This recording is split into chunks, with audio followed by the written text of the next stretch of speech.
अगर तुम हर मिनट हर घड़ी किसी ऐसे इंसान के बारे में सोचते रहते हो जिसको शायद तुम्हारा दिल तोड़ने में, तुम्हें इग्नोर करने में, तुम्हें झूठा साबित करने में मजा आता है, तो अभी इसी वक्त अपने आप से दो प्रश्न पूछना। पहला ये कि उस इंसान के बारे में इतना सोचने का टाइम आया कहां से तुम्हारे पास, और दूसरा ये कि अब से तुम इस टाइम का क्या करने वाले हो। पहले प्रश्न का जवाब मैं तुम्हें दूंगा और दूसरे का तुम अपने अंदर ढूंढोगे। कहां से आया तुम्हारे पास उसको इतना सोचने का टाइम। तुमने लगभग सब जगह का टाइम मार दिया सिर्फ उस एक इंसान के लिए। अब तुम्हारे दोस्त तुम्हें पहले वाला दोस्त नहीं मानते क्योंकि तुमने अपने इतने सारे दोस्तों का टाइम भी उसको दे दिया है। अब तुम अपने शरीर पर ध्यान भी नहीं देते क्योंकि वो टाइम भी तुमने उसको दे दिया है। ना तुम समय पर नहाते हो, ना समय पर खाते हो, ना डेली एक्सरसाइज करते हो, ना जिम जाते हो, ना टाइम पर सोते हो, ना कोई ख्वाब भी रोते हो। क्या हालत बना रखी है तुमने अपनी। तुमने उस इंसान के लिए अपना और खुद का टाइम मार दिया जिसे तुम्हारे होने या ना होने से कोई फर्क नहीं पड़ता।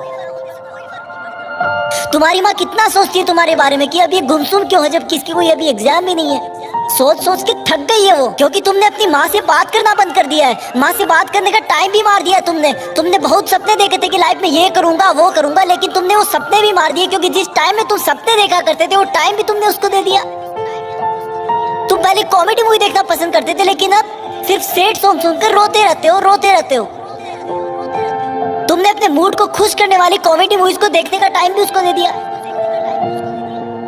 तुमने अपना, अपने दोस्तों का, अपने सपनों का, अपनी मेहनत का, अपने माँ बाप का पूरा टाइम उसी एक इंसान को दे दिया जो तेरे बारे में शायद सुनना भी ना पसंद करता हो।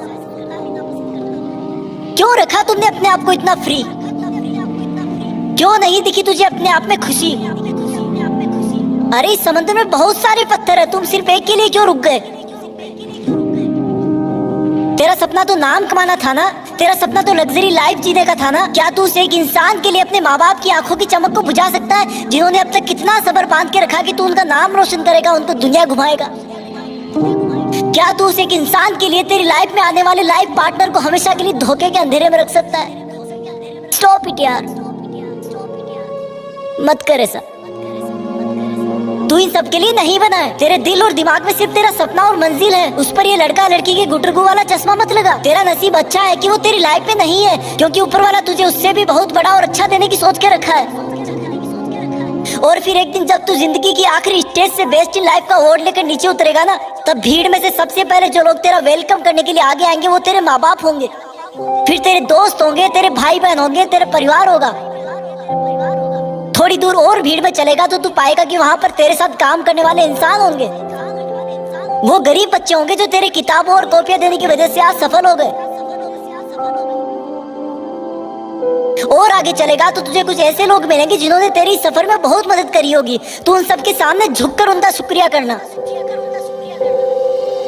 और आगे चलेगा तो फिर अनजान लोगों की भीड़ शुरू हो जाएगी। उसी भीड़ में कहीं थोड़ा सा आगे जाकर वो इंसान मिलेगा जिसको तुम कभी पूरा टाइम सोचा करते थे, जिसकी याद तुम्हें हर वक्त रुलाया करती थी, जिस इंसान ने तुम्हें नीचा दिखाकर नालायक बताकर ठुकरा दिया था, जिसके तुम्हारी जिंदगी से जाने के बाद तुम बहुत रोए थे, जिससे तुमने बात करने के लिए, देखने के लिए कितनी मन्नतें मांगी थी, रिक्वेस्ट करी थी। वो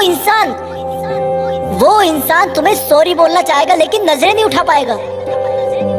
उसको अपनी गलती का बहुत भयंकर एहसास होगा क्योंकि उसने तुम्हें समझने में बहुत बड़ी गलती करी थी। तुम्हारे प्यार को ढोंग समझा था, उसने तुम्हें बेवजह आवारा समझा था, जबकि तुम वैसे बिल्कुल नहीं थे। तुम सच्चे थे पर उसकी आंखों पे घमंड की पट्टी बंधी थी। वो इंसान तब भीड़ में बहुत रो रहा होगा लेकिन तुम उसके कंधे पर हाथ रखकर उसको माफ कर देना और बोलना कि थैंक्स यार, अगर उस दिन तूने मेरा दिल ना तोड़ा होता ना तो आज मैं भी तुम्हारी तरह इसी भीड़ में खड़ा होता। आज जिंदगी की आखिरी स्टेज से बेस्ट इन लाइफ का अवार्ड लेकर कोई और नीचे उतर रहा होता। और फिर तुम अपने उस दिन के डिसीजन पर गर्व करना कि अच्छा हुआ जो मैंने उस दिन इस इंसान के बारे में सोचना बंद कर दिया। अच्छा हुआ जो मैंने दुनिया की बजाय अपने आप को ढूंढ लिया। अच्छा हुआ जो मैंने फ्री रहना बंद कर दिया। अच्छा हुआ जो मेहनत करना शुरू कर दिया। और अच्छा हुआ कि मैं भी बदल गया, क्योंकि अगर तुम नहीं बदलते तो तुम्हारे जाने के बाद ही तुम इस दुनिया से खत्म हो जाते। तुम्हें बदलाव की सख्त जरूरत थी, तुम्हें उसे भूलने की सख्त जरूरत थी। पहले क्वेश्चन का जवाब बस इतना ही था। दूसरे प्रश्न का जवाब अब तुम्हें अपने अंदर ढूंढना है कि अब तुम उस इंसान को भूलने के बाद उस टाइम में क्या करोगे जिसमें उसको याद किया करते थे। याद रखना, ये जितना मुश्किल लग रहा है उतना मुश्किल बिल्कुल नहीं है। तुम कर सकते हो, यू कैन डू इट। तुम्हारी जीत फिक्स है, तुम्हें करना ही होगा। तुम ऐसे किसी को सोचकर अपना वक्त बर्बाद नहीं कर सकते। तुम्हें खुद को पूरी दुनिया से ऊपर रखना है, तुम कर लोगे। तुम लकी थे कि तुम्हें वो दर्द और एहसास मिला जो तुम्हें रॉकेट की तरह उठने पर मजबूर कर दिया। अब तुम्हें कोई नहीं रोक सकता। जय हिंद।